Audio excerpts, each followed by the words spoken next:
Di Yogyakarta, ada satu cerita yang jarang dibicarakan pedagang bunga.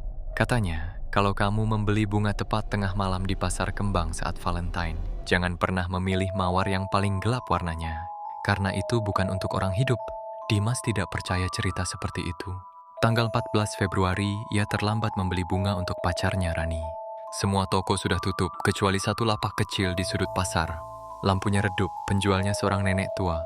"Masih ada mawar?" tanya Dimas. Nenek itu menunjuk satu ember kecil. Di sana hanya tersisa satu mawar. Warnanya merah, tapi hampir hitam. "Yang itu bukan untuk diberikan," kata si nenek pelan. Dimas tertawa. "Valentine, Bu. Semua bunga sama saja." Ia membayar dan pergi.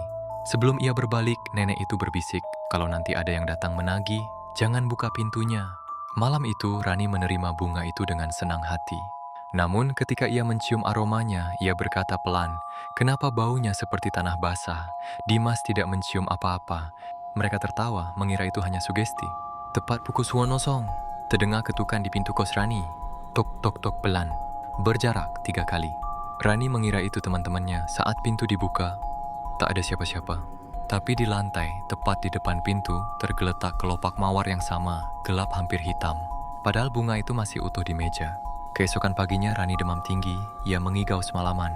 Katanya ada perempuan berambut panjang berdiri di ujung kasur, mengenakan kebaya lama dengan tangan penuh tanah.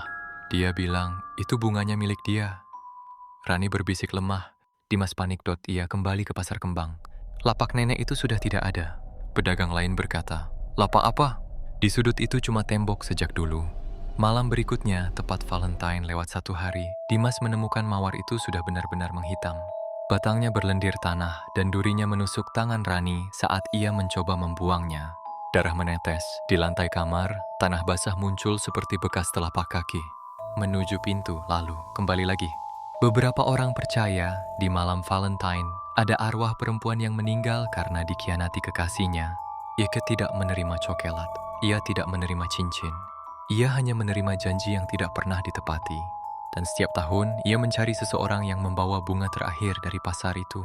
Bukan untuk dicintai, tapi untuk menggantikan tempatnya. Seminggu setelah itu, Rani menghilang dari kosnya. Yang tertinggal hanya satu mawar merah, segar, dengan tanah basah di potnya. Dan kartu kecil bertuliskan, "Terima kasih sudah menemaniku Valentine ini."